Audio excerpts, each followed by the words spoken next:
Olá, eu sou Pedro Dória e esta é mais uma edição do Conversas com o Meio. Nosso convidado esta semana é o vereador por São Paulo, Eduardo Suplicy, do Partido dos Trabalhadores, que vocês vão ver, eu me refiro a ele como senador por conta do cargo eletivo mais importante que ele já ocupou. O senador Eduardo Suplicy é conhecido em todo o país pela sua incansável e já há mais de décadas luta pela instituição de uma renda básica universal. Por conta dessa luta, há coisa de uma semana e meia, mais ou menos, ele teve um entrevero com o ex-ministro Aloysio Mercadante, porque, afinal de contas, ele, como líder histórico do PT, não havia sido convidado para o lançamento do pré-programa por parte do PT da candidatura Lula à presidência da República. O Suplicy, afinal de contas, quer discutir renda básica. E o objetivo dessa conversa é esse. O que é a renda básica universal? Como é que a gente paga por uma renda básica universal? É, de fato, uma boa ideia? E, aliás, em sendo uma questão consensual, porque tá?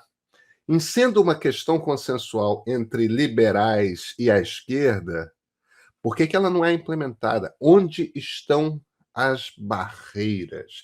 Essa não é uma discussão trivial, mas convido todos vocês a acompanhar essa conversa com o senador Eduardo Suplicy.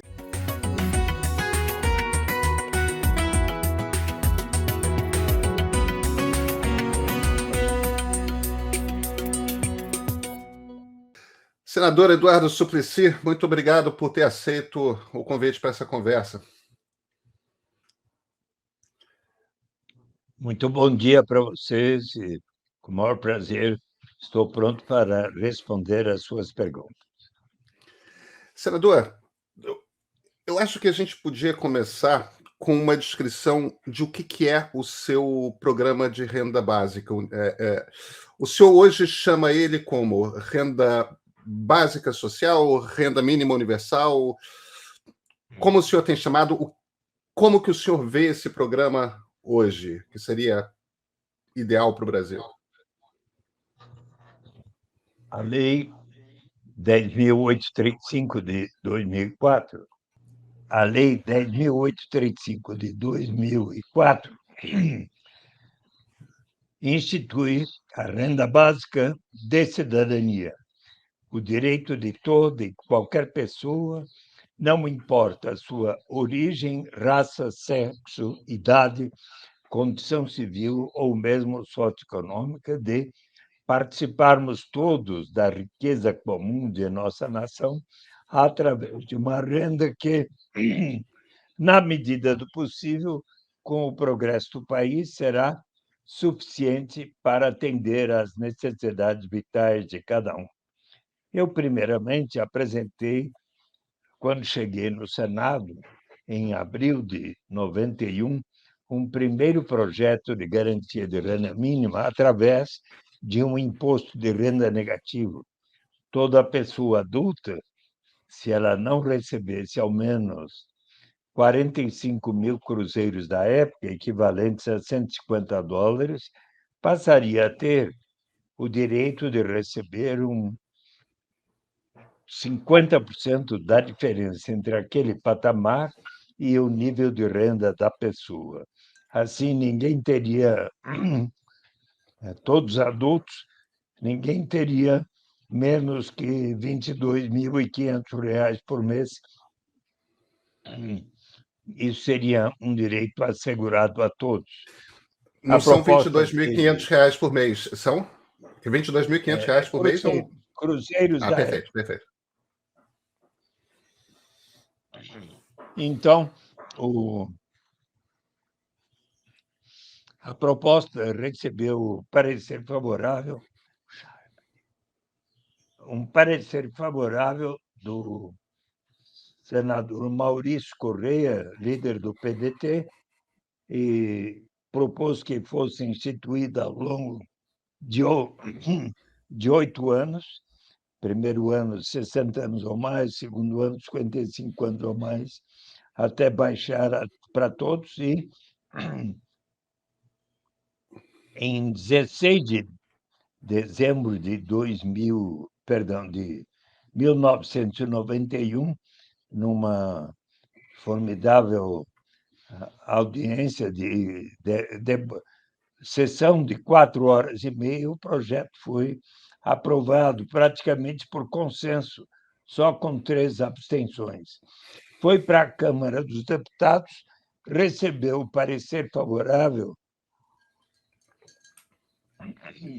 do deputado Germano Rigoto, depois governador do Rio Grande do Sul, e eis que aconteceu que, em agosto de 91,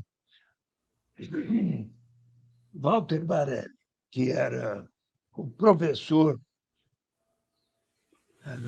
que era o coordenador do programa de governo paralelo do presidente Lula, reuniu em Belo Horizonte cerca de 50 economistas do PT para conversarmos sobre políticas sociais. Na ocasião, eu e Antônio Maria da Silveira explicamos a proposta. Foi então que José Márcio Camargo, até hoje professor da Pontifícia Universidade Católica do Rio de Janeiro, ponderou: veja bem, Eduardo, será bom começar a garantia de uma renda no Brasil, mas seria importante iniciarmos pelas famílias carentes que, muitas vezes, não tendo como dar de comer em casa para suas crianças, resolvem colocá-las para trabalharem precocemente, desde os 7, 8, 9, 10 anos de idade. E daí elas não têm condição de frequentar as escolas devidamente. Quando chegam à idade adulta, não têm a formação suficiente para conseguir um trabalho que lhes dê uma boa remuneração. E eles, então, se provermos a garantia de uma renda às famílias carentes, desde que estejam as crianças frequentando a escola, iremos contribuir para cortar um dos principais elos do círculo vicioso da pobreza. E ele escreveu sobre essa proposta em 91 e 95, na Folha de São Paulo. E em 94 para 95, Cristóvão Buarque, governador eleito pelo PT no Distrito Federal, e o prefeito José Roberto Magalhães Teixeira, do PSDB em Campinas, ambos iniciaram, em janeiro de 95, programas de renda mínima associados à educação. E aquilo acabou sendo levado em conta e também instituído por Ribeirão Preto, Belo Horizonte, Jundiaí, Belém, Mundo Novo, Caxias do Sul, dezenas de municípios por todo o Brasil. No Congresso Nacional surgiram 6 projetos, 3 na Câmara, 3 no Senado, para que a União financiasse programas dessa forma nos municípios. Em 96, esteve no Brasil o professor Felipe Vampares, professor da Universidade Católica de Louvain e fundador da Rede Mundial da Renda Básica, e eu, então, pedi uma audiência com o presidente Fernando Henrique Cardoso, que eu já o conhecia bem, para que ele explicou, então, ao presidente o objetivo maior será um dia chegarmos à renda básica universal, mas começar a garantia de uma renda associando as oportunidades de educação constitui um investimento em capital humano. E então Fernando Henrique Cardoso deu o sinal verde para que o Congresso Nacional, com o meu apoio de todos os partidos, apoiar, sim, a garantia de uma renda mínima associada à educação. E foi aprovado um primeiro projeto em 97, que gradualmente iria significar o apoio aos municípios, e em 2001 veio dado o sucesso que estava tendo, o presidente Fernando Henrique Cardoso baixou medida provisória pela qual a nova lei foi aprovada, pela qual 100% dos municípios brasileiros teriam 100% dos seus gastos com programas de renda mínima associados à educação financiados pela União. E eis que 6 meses depois ele apresentou o programa Bolsa Alimentação, que estendia também a garantia de uma renda às famílias cujas crianças até 6 anos fossem vacinadas de acordo com o calendário do Ministério da Saúde. E depois veio o auxílio gás para as famílias carentes poderem adquirir o gás de cozinha. Em seguida, eleito o presidente Lula em 2002, lançou o programa Fome Zero. Eu acompanhei José Graziano da Silva nos municípios do Piauí, Guaribas e Acauã, os mais de menor índice de desenvolvimento humano.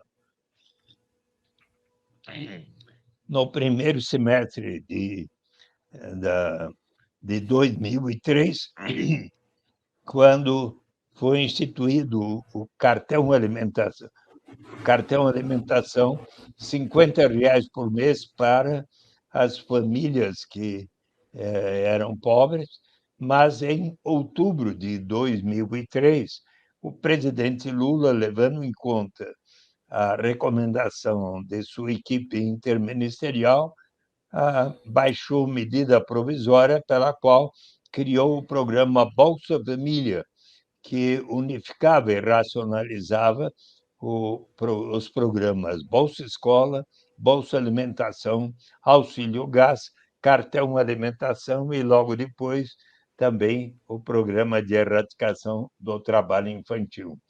E o programa Bolsa Família passou de 3,5 milhões de famílias beneficiárias em dezembro de 2003 para mais de 14 milhões e 200 mil famílias em 2014 para 15. Ao longo deste período, gradualmente foi diminuindo a pobreza extrema e a pobreza absoluta no Brasil, como também a cada ano foi diminuindo o índice, coeficiente Gini de desigualdade, mas nesses últimos 6 anos, por menor atenção aos programas de transferência de renda e também com a recessão e o desemprego, tivemos uma inversão de tendência, pois aumentou-se, conforme temos visto, o número de famílias em situação de rua, de famílias empobrecidas.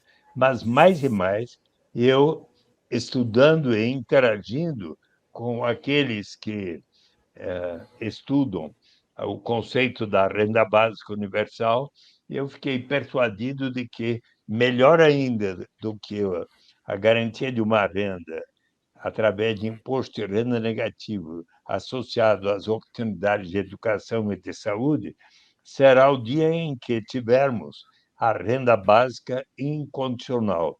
E em dezembro de 2001, apresentei um novo projeto no Senado Federal. Em abril de 2002, foi designado relator o senador Francelino Pereira, então do PFL, ex-governador de Minas Gerais, ex-presidente da Arena, e ele me disse: olha, Eduardo, eu estou com 81 anos, não serei mais candidato, mas quero estudar com atenção a sua proposta. E eu, então, dei para ele o livro Renda de Cidadania, A Saída pela Porta, que estava na sua primeira edição, lançada no Fórum Social Mundial de Porto Alegre, em fevereiro de 2002.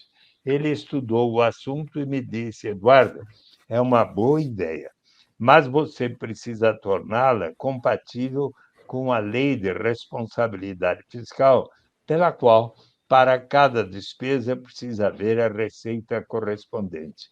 Que tal você aceitar um parágrafo que diga que será instituída por etapas, a critério do Poder Executivo, começando pelos mais necessitados, como, portanto, fazia o programa Bolsa Família, agora substituído pelo Auxílio Brasil. Então,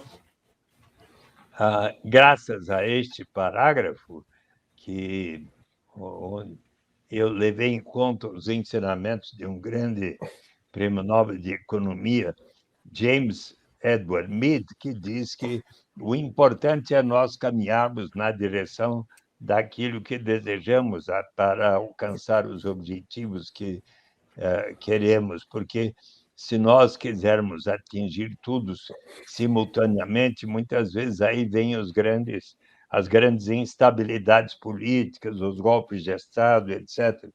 Eu achei de bom senso, aceitei. Na verdade, graças a este parágrafo, o Senado, primeiro, dezembro de 2002, e daí a Câmara, novembro de 2003, presente, inclusive, o então deputado Jair Bolsonaro, que nada falou contra, portanto, votou a favor. Então, e daí, em 8 de janeiro de 2004, numa belíssima cerimônia, onde estava até minha mãe presente aos 95 anos, foi convidado especialmente o Felipe Vampares, a maior autoridade sobre esse tema, e lá teve algo que para mim foi muito importante, porque naquela ocasião se encontrava em Paris um dos maiores economistas da história do Brasil, o professor Celso Furtado. E ele mandou da Universidade de Sorbonne, em Paris, a seguinte mensagem ao presidente Lula: Neste momento em que Vossa Excelência sanciona a lei da renda básica de cidadania, quero expressar-lhe a minha convicção de que, com essa medida, nosso país coloca-se na vanguarda daqueles que lutam pela construção de uma sociedade mais solidária. Com frequência, o Brasil foi referido como um dos últimos países a abolir o trabalho escravo. Agora, com este ato, que é fruto do civismo e da ampla visão social do senador Eduardo Matarazzo Suplicy, o Brasil será referido como o primeiro que institui um sistema de solidariedade tão abrangente e, ademais, aprovado pelos representantes do povo. Portanto, caro Pedro Doria, me alonguei um pouco na resposta, mas o termo correto, reconhecido hoje no planeta Terra, é a renda básica de cidadania em caráter universal e incondicional. Muitas vezes pode simplificar para renda básica universal. Na lei aqui, renda básica de cidadania, que se tornará em breve universal e incondicional. Aliás, acredito que já saiba que em 26 de abril do ano passado, o Supremo Tribunal Federal acatou um mandado de injunção que a Defensoria Pública do Rio Grande do Sul, em nome de um morador de rua, Alexandre da Silva Português, 51 anos, epilético, que estava recebendo o Bolsa Família R$ 89, bem, a Defensoria Pública do Rio Grande do Sul, levando em conta a lei da renda básica, diz que esse homem tinha que estar recebendo a renda básica universal. E então o Supremo Tribunal Federal, em 26 de abril do ano passado, acatou e determinou ao governo federal que, a partir de 2022, portanto, neste ano, toda pessoa que esteja em condição de pobreza extrema ou absoluta, com uma renda familiar per capita, portanto, até R$ 210 por mês, digamos, numa família de pai, mãe, 3 crianças, se a renda não atingir R$ 1.050 por mês, esta pessoa pertencente a esta família tem que estar recebendo, pelo menos, a, a renda básica de cidadania, e isto nós precisamos estar atentos em que medida o governo federal está atingindo a determinação, obedecendo à determinação do Supremo Tribunal Federal. E eu espero que, o quanto antes, estejamos caminhando dos passos de regulamentação da renda básica para atingirmos o seu caráter universal. E se você quiser que eu explique por que será melhor, com o maior prazer o farei. Eu vou querer, mas antes eu gostaria de lhe questionar sobre o seguinte. Essa, na verdade, é a ideia de uma renda mínima garantida pelo Estado a todos os cidadãos não é uma matéria controversa com economistas liberais. John Maynard Keynes falava da ideia, Milton Friedman defendia a ideia. Quer dizer, existe um certo consenso de que a ideia é sólida, faz sentido, sustenta uma democracia. Você tem toda a razão. O mais largo, a renda básica de cidadania universal é defendida no mais largo espectro dos economistas, desde John Maynard Keynes, que disse que, quando falava de como é que será o, a sociedade para os seus netos, ele diz que iria haver, mas ele também, em How to Pay for the War, quando o seu país estava ingressando na guerra, ele sugeriu que, como iria haver graves problemas sociais, de desequilíbrios e tudo, então era importante que se instituísse uma renda básica para toda a população. Isso ele, em 1939, para o The Times, ele escreveu. E Milton Friedman, em Capitalismo e Liberdade, lá por volta de 1946, disse que o capitalismo seria o sistema mais consistente com a liberdade do ser humano, mas que não resolvia bem o problema da desigualdade e da pobreza. E se quisesse resolver, então o instrumento mais adequado, mais eficaz, seria a garantia de uma renda para todos através de um imposto de renda negativo.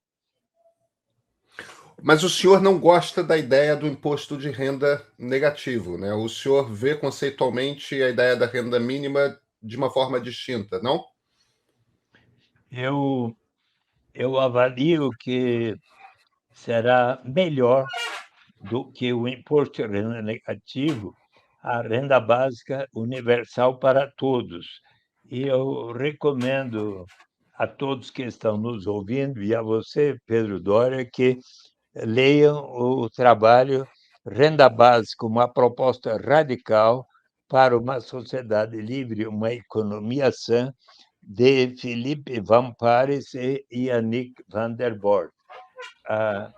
Philippe Van Parijs, já em seu outro livro, Real Freedom for All, Liberdade Real para Todos, o que é que poderá efetivamente significar a melhoria da sociedade, ele fala que o grande filósofo John Rawls, em Uma Teoria da Justiça, 1971, propõe que coloquemos em prática os instrumentos de política econômica que venham a significar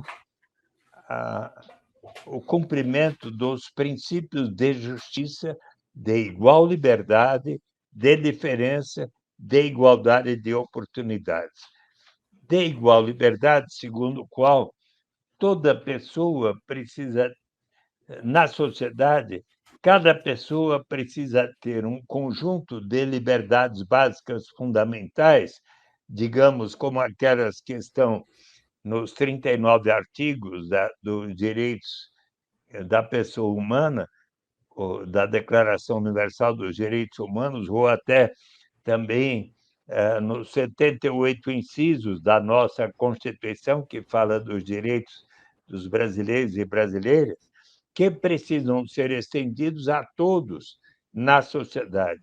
O princípio da diferença, que eu acho tão interessante, onde ele diz que qualquer diferença socioeconômica que porventura exista na sociedade só se justifica se for em benefício dos que menos têm e de maneira a proporcionar igualdade de oportunidades a todos, que é o terceiro princípio.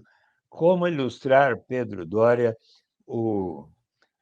este princípio? Vamos supor, eu costumo dizer na sala de aula que nós aqui constituamos um bom time de futebol, ou de basquete, ou de voleibol, mas neste time há alguns craques excepcionais, como o Pelé, o Garrincha, o Neymar, a Marta, a Hortência, a Paula.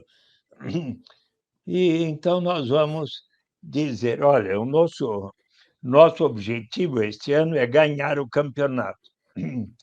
E nós queremos que vocês sejam adequadamente remunerados, e nós também. Mas como vocês jogam tão bem, são craques excepcionais, e nós queremos que vocês deem o melhor de si, nós vamos proporcionar a vocês uma remuneração melhor do que a nossa, que não jogamos tão bem. E assim a gente chega a algumas diferenças para o benefício de nós que não jogamos tão bem. Ficou claro o exemplo? E daí Perfeitamente. chegamos ao consenso. Há diferenças, mas em benefício dos que menos têm. E daí Felipe Vampares menciona que John Rawls, em Uma Teoria da Justiça, propõe para aplicar tais princípios o imposto de renda negativo, mas ele disse que, pelos próprios argumentos de John Rawls, e, sobretudo, a questão de eliminarmos inteiramente qualquer estigma ou sentimento de vergonha da pessoa precisar dizer, olha, eu só recebo tanto, por isso mereço tal valor, melhor ainda que o imposto de renda negativo e equivalente no seu resultado, será a renda básica universal. Então, eu mais e mais estudando e vejo que você sabe que há um movimento enorme no planeta Terra, nos mais diversos continentes, em favor da renda básica e com muitas experiências sendo realizadas. E sobre isso eu posso falar aqui a respeito.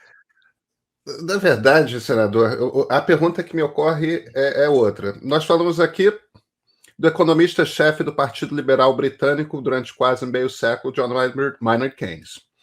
Falamos de Milton Friedman, que é o pai da teoria monetarista. O senhor trouxe à baila John Rawls, que é provavelmente o mais importante filósofo liberal americano do século XX. Se estamos falando de uma política que é defendida por liberais de esquerda e de direita, como Friedman e Keynes, se é uma política que é defendida por um dos principais pensadores liberais do século, se é absolutamente compatível com as ideias da esquerda, certamente da esquerda latino-americana.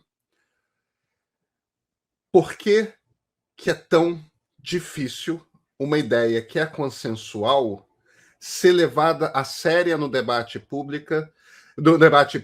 Por que, que é tão difícil cobrar dos governos uma maior atenção para que seja agilizada a implementação de uma lei que já existe? Onde está a dificuldade que o senhor percebe? Caro Pedro Doria, acho que é interessante, até para responder a sua pergunta, nós darmos exemplos de onde é que existe já a renda paga igualmente para toda a população. Você já esteve lá? Onde?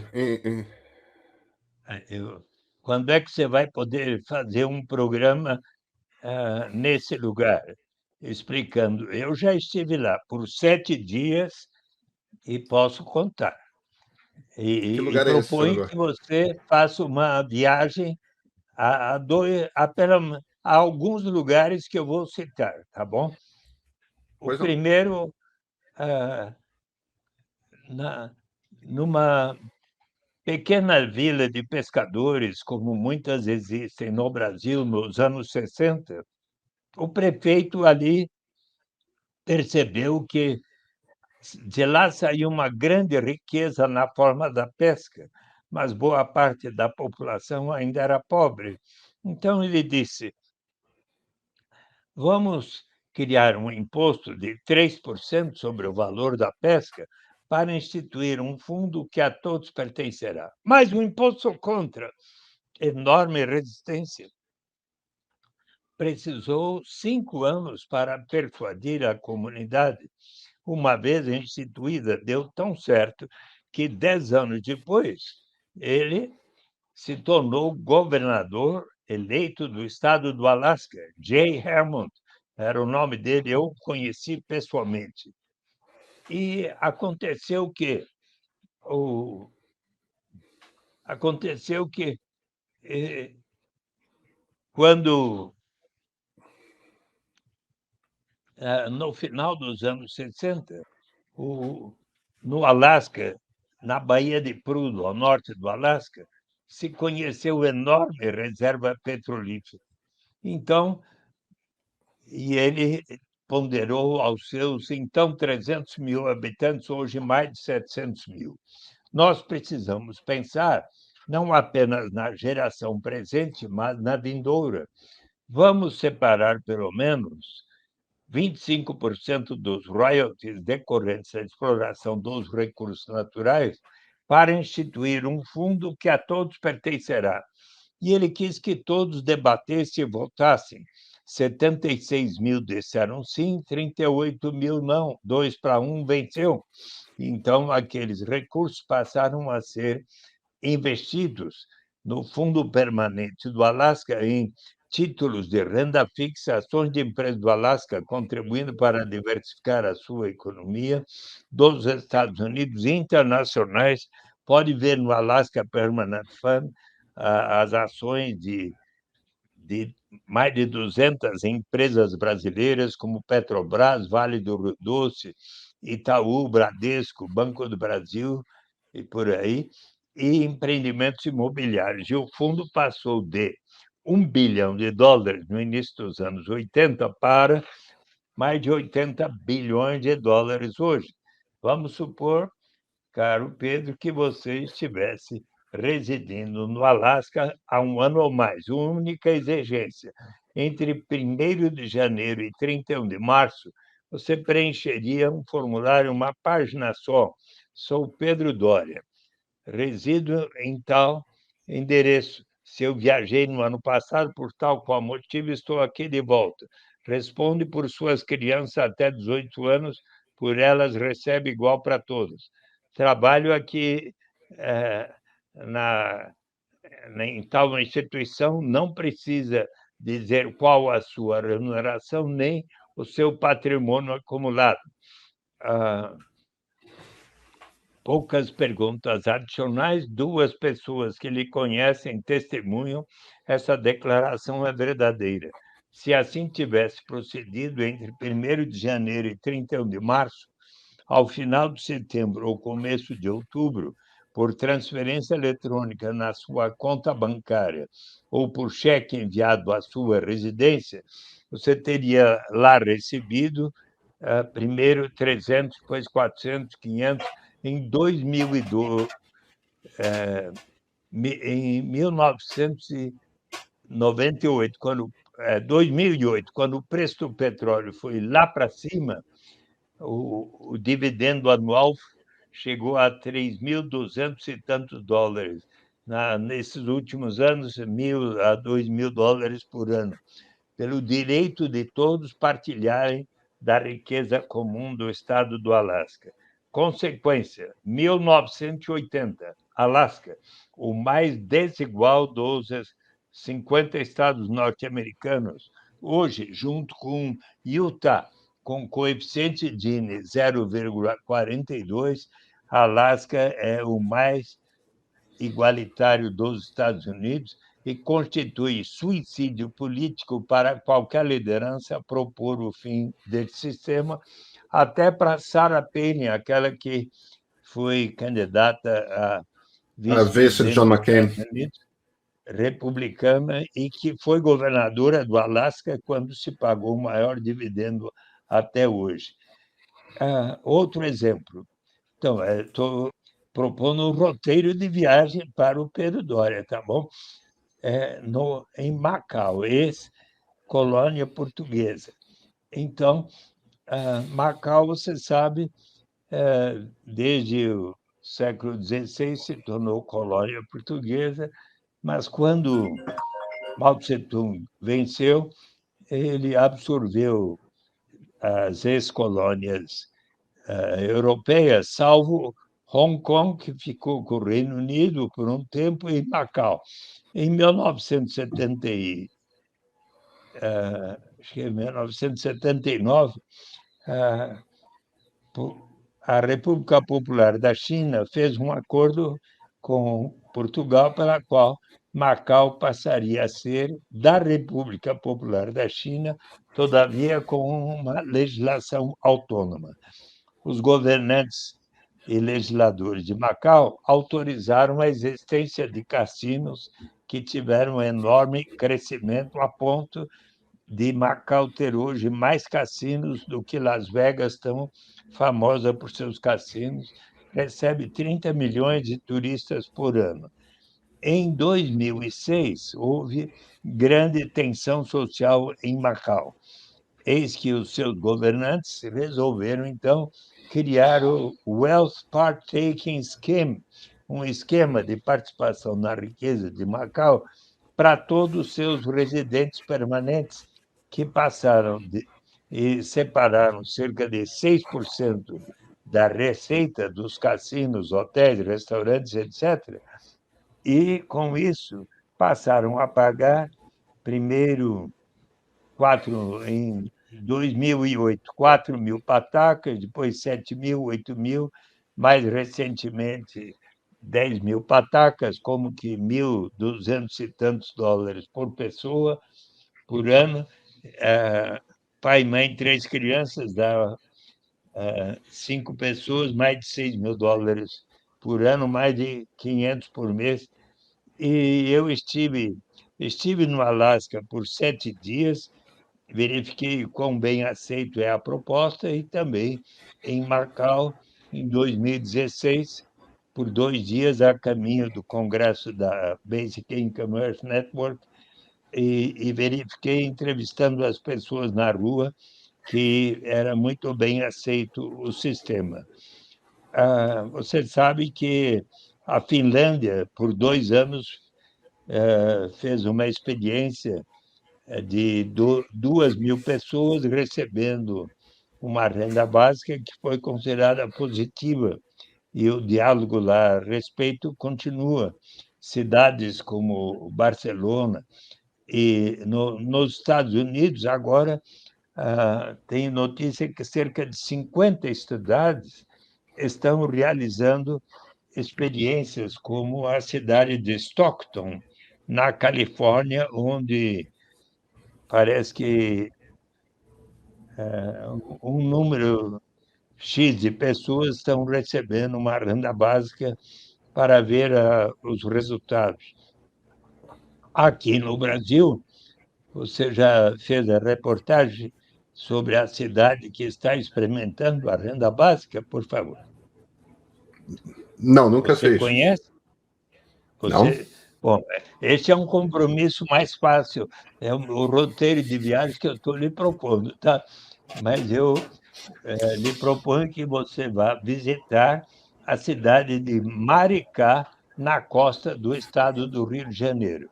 Veja bem, era dezembro de 2015, eu fiz uma palestra aqui em São Paulo sobre direitos humanos e expliquei a renda básica. Estava assistindo a palestra Washington Quaquá, que era o prefeito de Maricá, e quando eu terminei, ele falou: eu quero aplicar em Maricá. E começou gradualmente. E lá em Maricá, ele também criou o Banco Comunitário Mumbuca. Mumbuca é o nome de um rio que cruza a cidade, todos conhecem, e criou a moeda social Mumbuca, equivalente a R$ 1 cada Mumbuca. E então ele passou a pagar as transferências de renda em Mumbucas. E em janeiro de 2016, ao,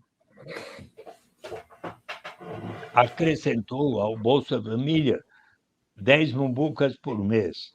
Em janeiro de 2017, 20 Mumbucas por mês.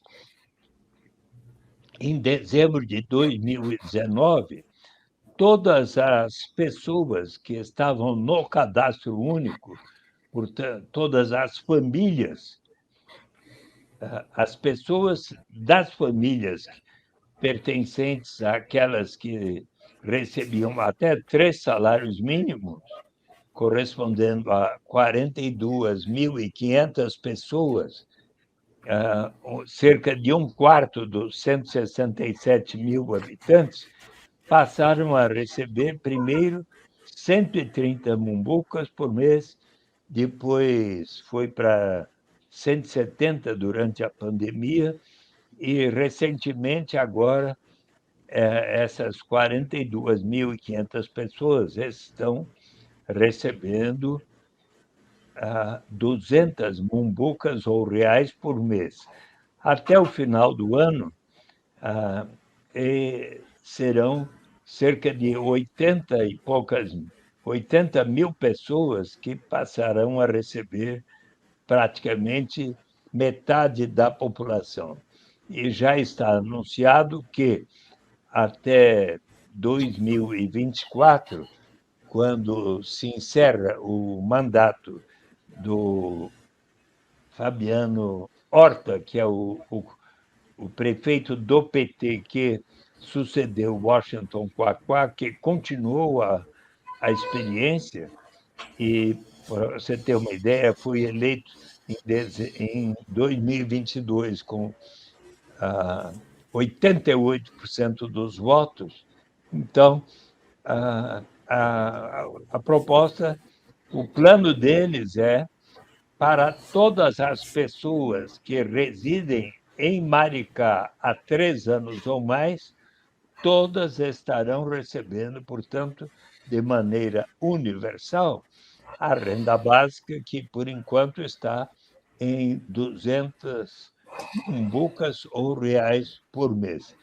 A mumbuca tem a qualidade de ser aceita pelo comércio local e, portanto, para estimular o comércio local, ou seja, as pessoas que recebem a renda O básica, dinheiro ao circula invés dentro do de... município.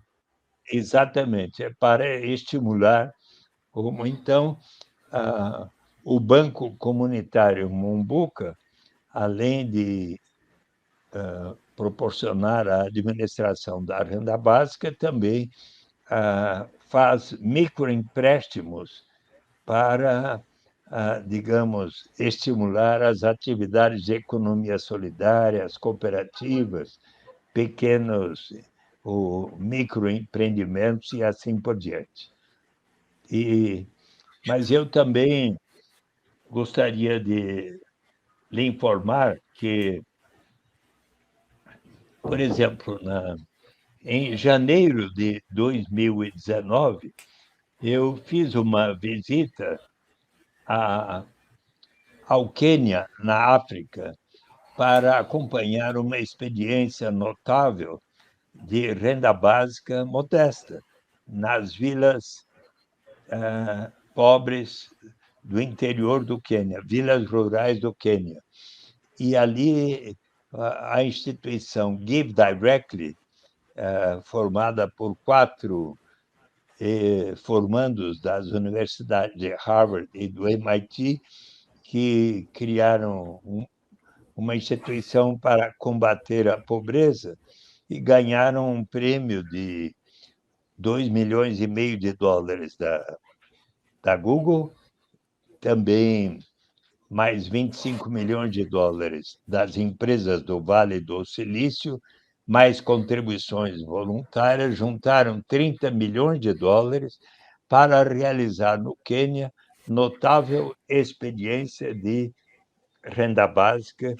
E eu estive lá com a Mônica Dallari, que ajudou-me a escrever esse livro recente, Um Jeito de Fazer Política, e num dos capítulos, justamente, está aqui a renda básica de cidadania e como a renda básica ali em Maricá ajudou muito a proporcionar a emancipação das mulheres, a tal ponto de, depois de 2 anos de experiência, de se pagar US$ 22 por mês para cada adulto de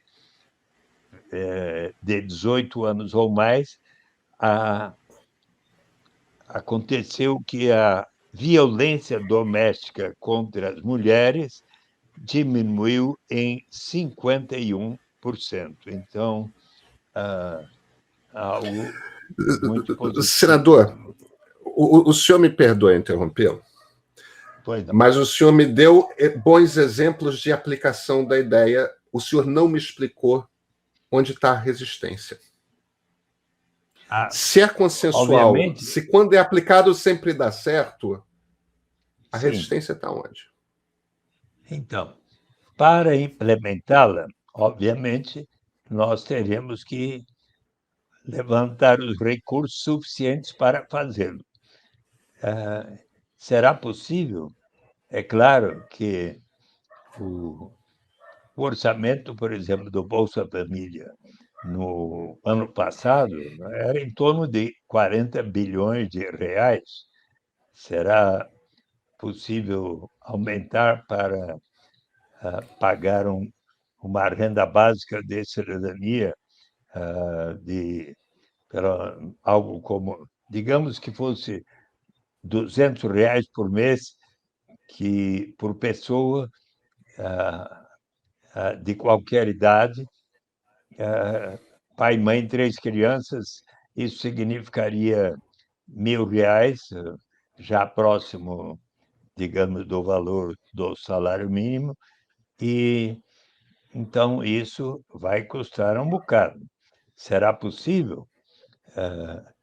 Obviamente, se fosse tão fácil, o governo acho que já teria adotado, mas quando compreendermos todas as vantagens, nós teremos que avançar nessa direção.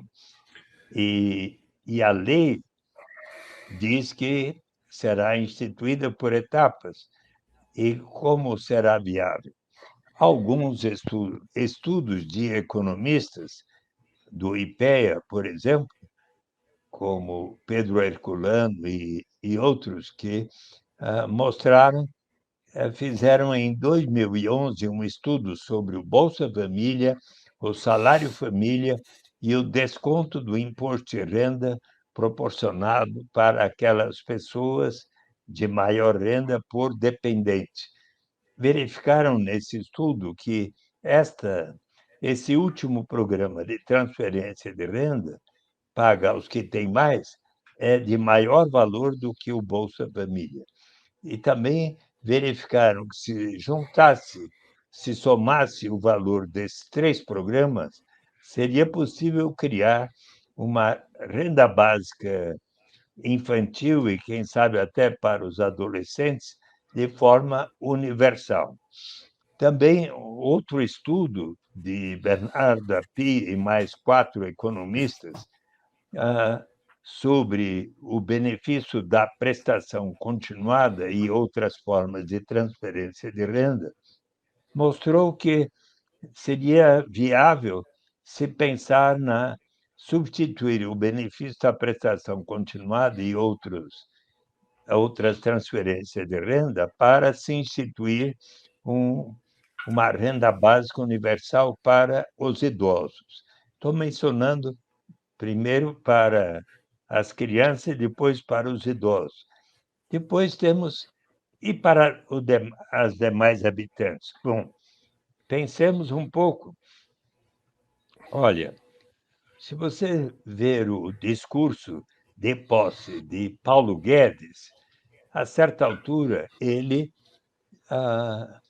mencionou criticamente aqueles piratas que andam pelo Congresso Nacional criando formas de subsídios fiscais e creditícios. Em 2016, quando a presidenta Dilma Rousseff já estava fora do governo, contrariamente, eu teria votado para ela continuar se fosse senador, né?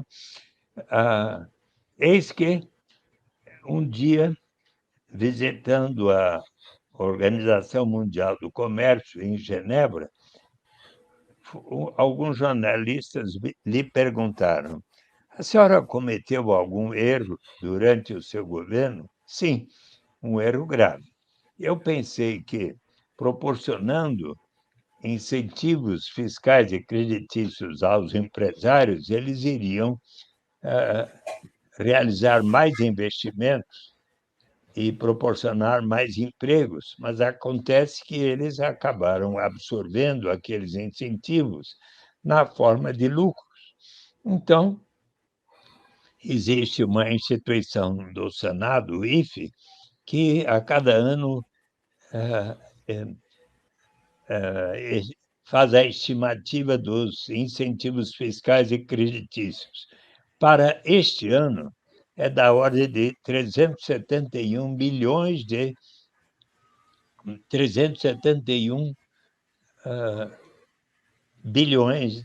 reais. Ora, se somarmos o orçamento do Bolsa Família mais os incentivos fiscais e creditícios, nós vamos chegar a um valor próximo de se poder pagar a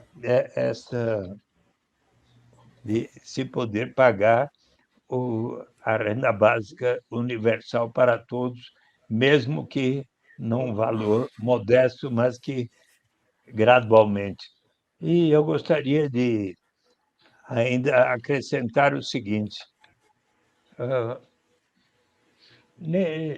desde o ano passado, eu tenho lido algumas entrevistas de empresários assim de grande influência no Brasil. Me lembro de uma entrevista do presidente do Bradesco nas páginas amarelas da Veja, de entrevista do Abílio Diniz, que foi do Pão de Açúcar, depois do Carrefour, também, agora não me lembro se foi na página amarela da Veja ou no Estadão, e também uma entrevista mais recente da Luísa Trajano, da Magazine Luiza, e tem um ponto comum na entrevista destes 3 importantes empresários. Todos eles reconhecem a necessidade de uma reforma tributária que possa fazer do Brasil uma sociedade mais igualitária. E eu acho que, por exemplo, se o presidente Lula, durante o seu governo, ele tinha aquele conselho onde estavam representantes dos trabalhadores, dos empresários, de organizações sociais, das mais diversas entidades.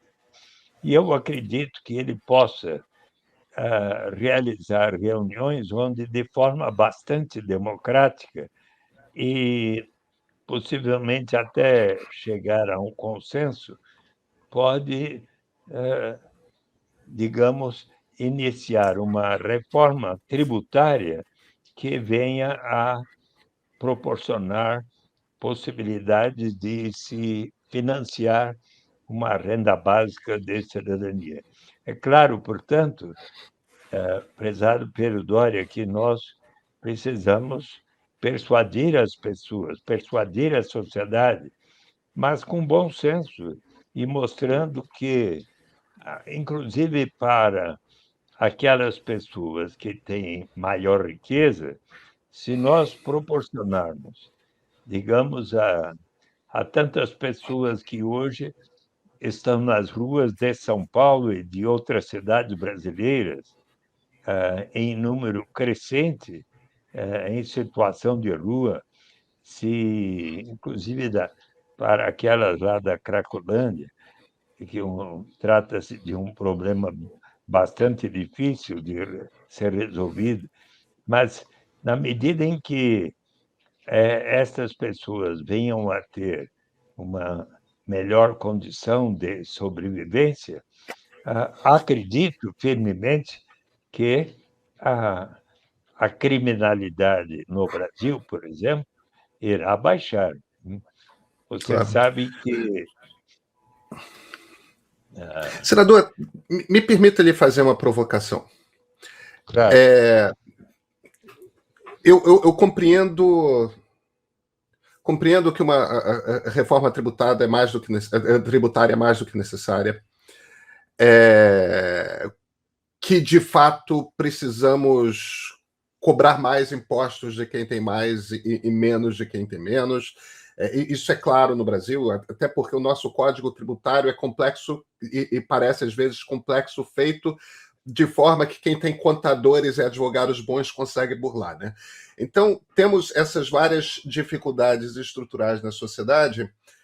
Agora, a ideia de uma renda mínima universal, de uma renda básica universal, ela também um salto de fé por parte do Estado.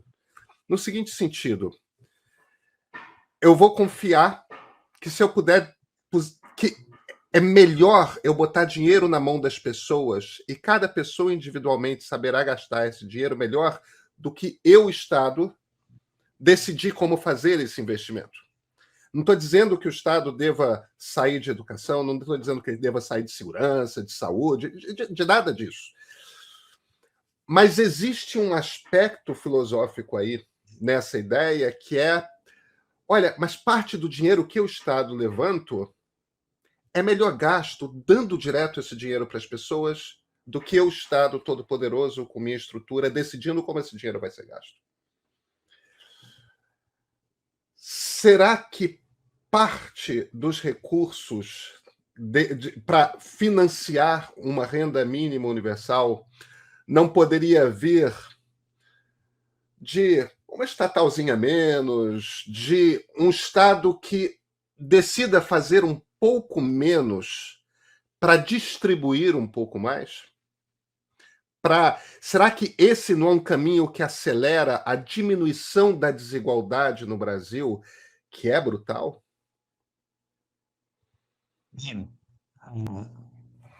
Eu acho que é importante primeiro, avalio que a renda básica universal é tão importante para o Brasil, será, como, por exemplo, aquilo que temos no Brasil, que é o sistema público de educação e de saúde, não é?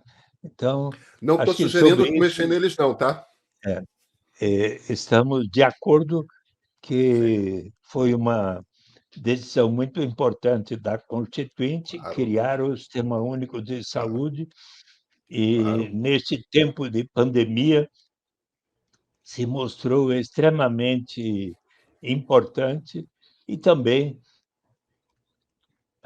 que tem havido a melhora, sobretudo durante os anos em que foi ministro Fernando Haddad da Educação para propiciar mais e mais oportunidades de educação na área pública, em complemento também ao ensino privado.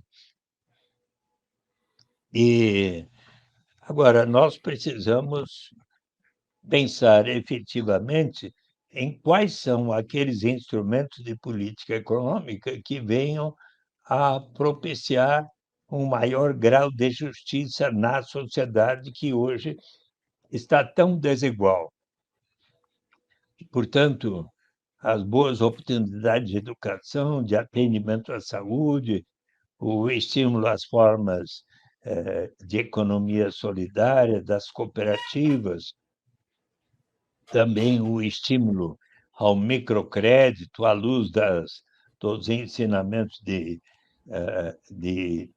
Muhammad Yunus e assim por diante, e o aperfeiçoamento da renda em direção à renda básica de cidadania. Poderemos, por exemplo, gradualmente passar das formas diversas de transferência de renda hoje existentes e unificá-las todas na renda básica universal. E será necessário fazer um estudo bem feito de racionalidade. Não, hoje há um debate enorme sobre a Petrobras, a Eletrobras e tudo. Eu acho que eu acredito que será importante fortalecer o caráter público destas empresas, mas que pode ter uma convivência na forma de também ter a participação privada. Mas eu acho que poderemos sim ter um avanço de proposições para compatibilizar a existência da renda básica como um direito universal para todos.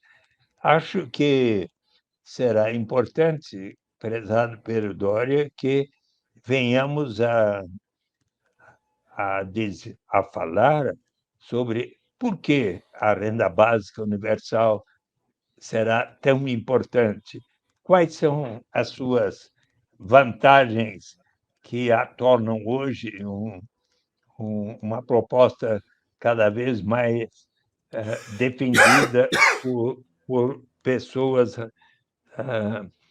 pelos maiores economistas laureados com o Nobel, ou seja, qual é o chefe de Estado que você hoje mais considera, caro Pedro, no mundo, vivo, Ah, à frente dos governos? no momento, olho com simpatia para o governo alemão, senador. Mas, e você tem muita admiração também pelo Papa Francisco?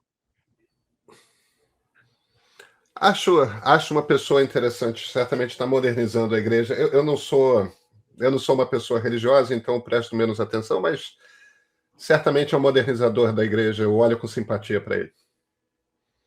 Posso? E você já leu o último livro dele, Vamos Sonhar Juntos? Não livre, senador. Posso ler um trecho? Por favor. Reconhecer o valor do trabalho não remunerado para a sociedade é vital para repensarmos o mundo pós-pandemia. Por isso, acredito que seja a hora de explorar conceitos como o da renda básica universal, também conhecido como imposto de renda negativo. A renda básica universal poderia redefinir as relações no mercado laboral, garantindo às pessoas a dignidade de rejeitar condições de trabalho que as aprisionam na pobreza. Daria aos indivíduos a segurança básica de que precisam, eliminando o estigma do seguro-desemprego. Facilitaria a mudança de um trabalho para outro, como cada vez mais os imperativos tecnológicos no mundo trabalhista exigem. Políticas como essa também podem ajudar as pessoas a combinar tempo dedicado a trabalho remunerado com o tempo para a comunidade. Veja com que clareza e humanismo e cristianismo ele agora defende também a renda básica, não é? Então, Mas o senhor não precisa me convencer de que a ideia da renda básica é uma boa ideia. Disso já estou convencendo. Senador, eu tenho uma última pergunta para o senhor, uma pergunta um pouco mais política. O senhor zangou feio com os líderes do seu partido coisa de uma semana e pouco atrás. Como está a sua relação? Já sente que foi atendido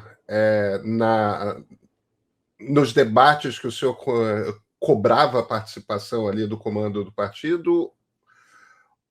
Sim. Ou a conversa ainda está torta? Não. Felizmente, eu tenho amanhã um encontro na Fundação Perseu Abramo com o presidente Aloysio Mercadante para um diálogo para o qual estaremos presentes, tanto, por exemplo, a ministra Tereza Campelo, o próprio Aloysio Mercadante, mas também membros da Rede Brasileira da Renda Básica, e, em verdade, está no artigo 20 das diretrizes do programa de governo do PT, que vai haver uma transição do programa Bolsa Família para até chegarmos à renda básica universal. E então é fato que eu só soube que iria haver aquela reunião porque o meu amigo, o pai Rodney, tinha na véspera me perguntado: você vai amanhã? Eu não sabia que iria haver.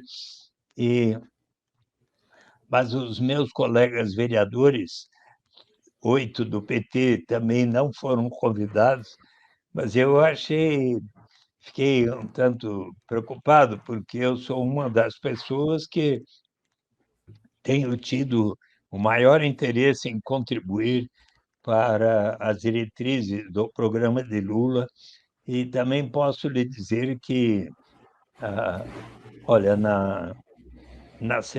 nesta semana agora será aberta a nova Bienal do Livro aqui em São Paulo, né? E no dia 8 e 10 eu estou convidado para estar autografando a 8ª edição do meu livro Renda de Cidadania, a saída é pela porta, que nesta 8ª edição terá o diálogo que eu tive com o presidente Lula em 21 de junho do ano passado, quando eu completei 80 anos, que ele me deu de presente um diálogo feito através das redes sociais, do Facebook, do Instagram e tal. E neste diálogo, de um lado, eu digo o quanto que eu estarei e estou apoiando o presidente Lula para ser eleito presidente do Brasil, e, por outro lado, ele afirma com toda clareza que ele vai, sim, se empenhar como presidente para a regulamentação e a instituição para valer da renda básica de cidadania. Então, felizmente, eu e a Luísa Mercadante resolvemos amanhã nos encontrar, até tirar fotos e estarmos transmitindo a todos que estamos juntos para apoiar a eleição do presidente Lula, de Geraldo Alckmin para vice-presidente, do nosso Fernando Haddad aqui para governador em São Paulo. E, se você me permite, que eu acho que ainda faltou nesse nosso diálogo que eu transmita aos nossos ouvintes quais são as principais vantagens da renda básica universal. Por favor. Em comparação com as formas de transferência de renda que temos tido, o próprio Bolsa Família, que tão bons resultados alcançou e reconhecidos internacionalmente, ou agora o Auxílio Brasil e todas as demais formas de transferência de renda, as grandes vantagens são: primeiro, eliminamos qualquer burocracia envolvida em se ter que saber quanto cada um ganha no mercado formal, na carteira de trabalho assinada ou em qualquer atividade que realizemos. Por exemplo, se uma mãe toma conta das crianças da vizinha, recebe um trocado no dia seguinte, não precisa declarar. Eliminamos qualquer estigma, o sentimento de vergonha da pessoa precisar dizer: eu só recebo tanto, por isso mereço tal complemento de renda. Eliminamos o chamado fenômeno da dependência, que acontece quando se tem um sistema que diz que quem não recebe até certo patamar tem o direito de receber tal complemento, e a pessoa está por decidir: vou ou não iniciar essa atividade que vai me render este tanto. Mas se eu iniciá-la, receber esse tanto, aí vem o governo e me retira o que eu estava recebendo naquele programa, eu talvez desisto e entro na armadilha da pobreza ou do desemprego. Mas se todos iniciarmos da renda básica em diante, sempre haverá o estímulo ao progresso. Será mesmo? Será que não vai causar ociosidade? O que é que vamos fazer com aqueles que têm uma tendência inarredável à vagabundagem? Pensemos um pouco em nós, seres humanos. Todos nós amamos realizar uma série de atividades porque nos sentimos úteis. As mães, quando estão amamentando seus nenês, qualquer hora do dia, da noite, da madrugada, com todo carinho e amor. Nós, pais e mães, para acompanhar o desenvolvimento de nossas crianças, nas associações de bairros, nas igrejas de todas as denominações, nos centros e diretórios acadêmicos. Quantos de nós não estamos sempre realizando atividades porque nos sentimos úteis? A Constituição brasileira assegura o direito à propriedade privada. Isso significa que aquela pessoa que detém a propriedade de uma fábrica, de um banco, de uma fazenda, de propriedades imobiliárias, lojas, hotéis, títulos financeiros, esta pessoa pode receber lucros, juros, aluguéis, e, por acaso, precisam comprovar que estejam trabalhando, que suas crianças e adolescentes estejam indo à escola, não. Portanto, se asseguramos aos mais ricos o direito de receber tais rendimentos sem aquelas exigências, por que não proporcionar a todos, ricos e pobres, o direito de todos partilharmos pelo menos um pouco da riqueza comum de nossa nação? É uma questão de bom senso, ainda mais quando percebemos aspectos da nossa história que, por mais de 3 séculos, milhões de pessoas foram arrancadas de sua terra natal na África para virem aqui colaborarem para o enriquecimento de tantas famílias sem que lhes fosse proporcionada qualquer remuneração que não fosse viverem na senzala, receberem uma alimentação que fazia com que os escravos tivessem uma expectativa pouco superior a 30 anos de idade. É uma questão de bom senso. Mas qual é a principal vantagem da renda básica incondicional universal? É do ponto de vista da dignidade e da liberdade do ser humano, de que nos fala o grande economista Amartya Sen, em Desenvolvimento como Liberdade, quando ele explica que desenvolvimento, se for para valer, deve significar maior grau de liberdade para todos na sociedade.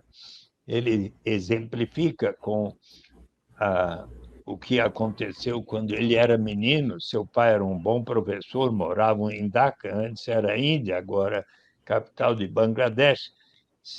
E eles moravam numa boa casa. Certo dia, brincando no jardim de sua casa, eis que, de repente, entrou um homem gritando por socorro, esfaqueado nas costas. Ele logo chamou por seu pai, que veio, acompanhou seu pai levando aquele homem para o hospital.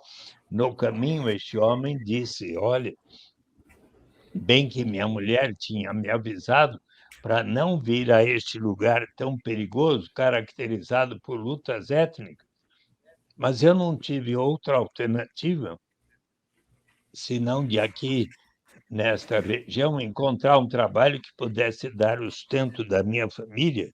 E, ao chegarem no hospital, Kadermia teve uma forte hemorragia e veio a falecer. Conclui Amartya Sen, tipicamente este homem não tinha liberdade real, precisou colocar a sua saúde e vida em risco para conseguir um trabalho que pudesse dar o sustento da sua família. Para aquela mulher, mãe, que não tendo alternativa para dar de comer em casa para suas crianças e avós, resolve vender o seu corpo aqui digamos, no Parque da Luz, em São Paulo. Eu fui lá conversar com elas, me deram razão.